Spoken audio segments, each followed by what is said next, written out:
ہم نے ابھی جنگل گئے نا, وہاں گورن گورو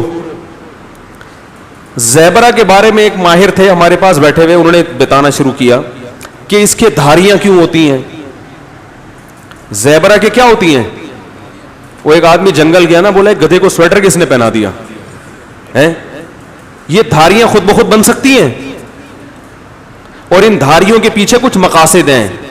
قدرت نے بلا وجہ یہ زیبرے کو دھاریاں, بولو بھائی, بلا وجہ نہیں دی, وہ ایسا ہی اتفاق سے, یہ اتفاق سے دھاریاں پیدا ہو گئیں اس کے. کسی سائنسدان کی سمجھ میں اتنی سی بات نہیں آئی آج تک. بھائی آپ تو جہاز بناتے ہو, آپ نے تو راکٹ بنا لیا, آپ نے تو ایٹم کو توڑ کے الیکٹران پروٹون نیوٹران کو الگ کر دیا, اتنی باریک تحقیق آپ کے پاس ہے, یہ سمجھ میں نہیں آ رہا کہ اس گدھے کو سویٹر کس نے پہنا دیا بھائی جنگل میں, اور بلا وجہ نہیں ہوا. قدرت کے ہر کام کے پیچھے کوئی نہ کوئی حکمت ہے. جو کام اتفاقی ہوتے ہیں وہ حکمت سے خالی ہوتے ہیں. میں حیران ہو گیا جب زیبرے کے بارے میں جو اس کی دھاریوں پر ہم نے اسٹڈی کیا اور گوروں ہی کی تحقیقات پڑھی, تو انسان کہتا ہے اللہ واقعی بہت بڑا ہے, اور یہ خود بخود یہ چیزیں وجود میں نہیں آ سکتی. اس کی دھاریاں ہمارے فنگر پرنٹس کی طرح ہیں.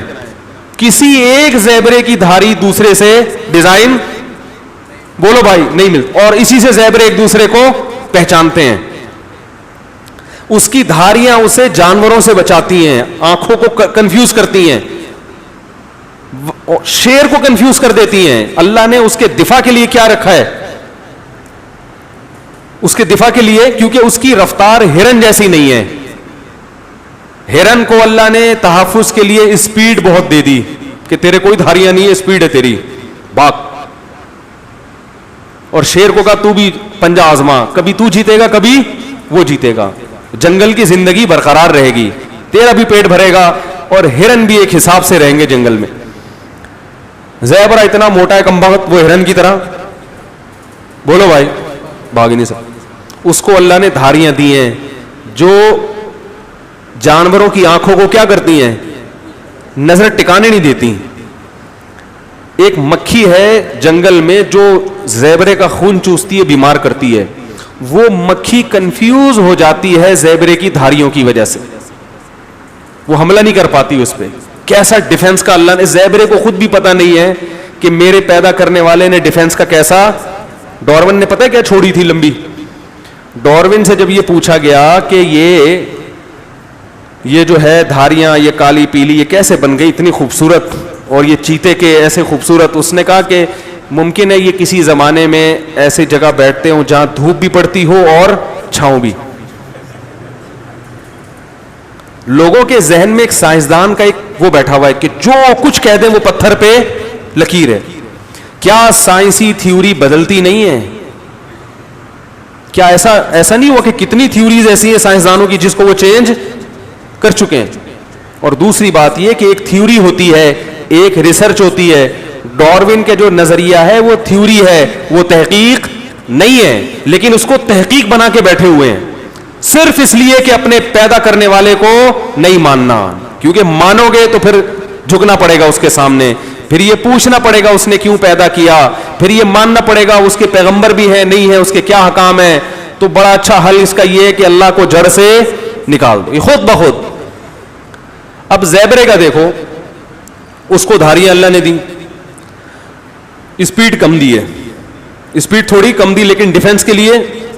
کچھوے کو تو اسپیڈ دی نہیں ہے, کچھوا جو ہے اس بیچارے کی تو رفتار ہے ہی نہیں, تو اس کے تو جنگل کے جانوروں نے بیچارے کی واٹ لگا دینی تھی. اس کے پیچھے تو شیر آتا تو وہ کہاں تک چل سکتا تھا کچھوا.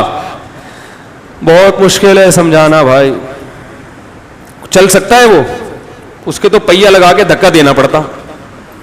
کیا خیال ہے, یہ پیچھے کوئی سلنڈر لگانا پڑتا راکٹ کی طرح جو گیس خارج کرتا اور کچھوا آگے سے.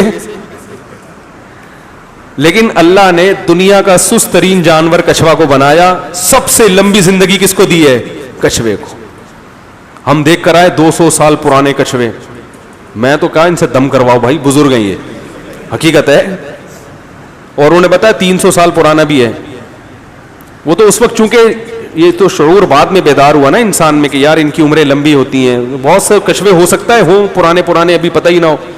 وہاں ایک 20 سال کا کچھوا ہم نے دیکھا, میں نے کہا تو بچہ ہے, 200 سال کا 20 سال کا کیا ہے, وہ بچہ ہے.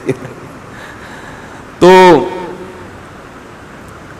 اب دیکھو کچھوے کی رفتار ہی نہیں ہے, لیکن زندگی سب سے لمبی کس کی, کچھوے. کیوں؟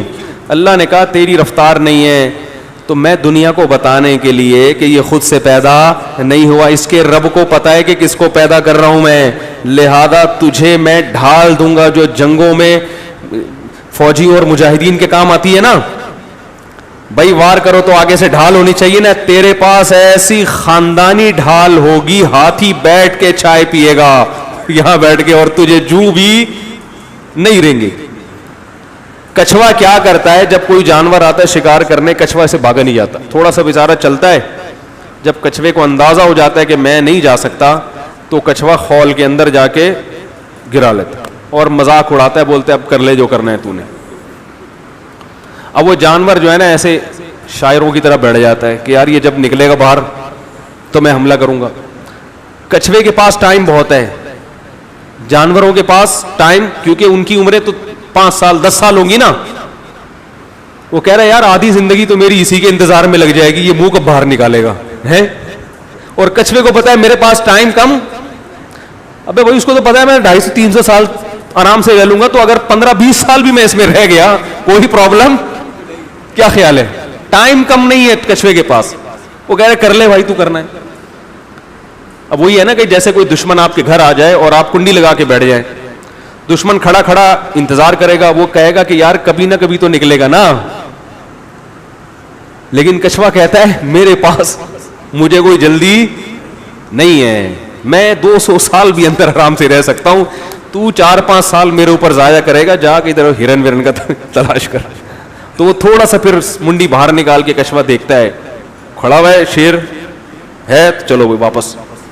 اسی دوران اگر شیر نے کچھ کر لیا تو کر لیا, تو نیچے سے بھی خول اوپر سے بھی خول, اور اتنا مضبوط خول. یہ خول بنتا ہے گھاس پھوس سے. کچھوا کیا کھاتا ہے, گھاس. اسی گھاس سے اس کا خون بنے گا, اسی سے اس کی آنکھوں میں بینائی آئے گی, اور اسی سے وہ خول بھی اسی حساب سے بڑا ہوتا چلا جائے گا. جتنا بڑا کچھوا اس کی ڈھال اسی حساب سے, یہ نہیں کہ کچھوا اتنا بڑا ہو گیا ڈھال زیادہ بڑی ہو گئی, یا کچھوا تو بڑا ہو گیا ڈھال چھوٹی رہ گئی. ہر چیز اسی حساب سے بڑھ رہی ہے. اسی کو اللہ قرآن میں فرماتے ہیں ذالک تقدیر العزیز العلیم. یہ جو مینجمنٹ ہے یہ خود بخود نہیں ہے, یہ بڑا زبردست غالب ہے اور جاننے والا ہے جس کا یہ انتظام ہے.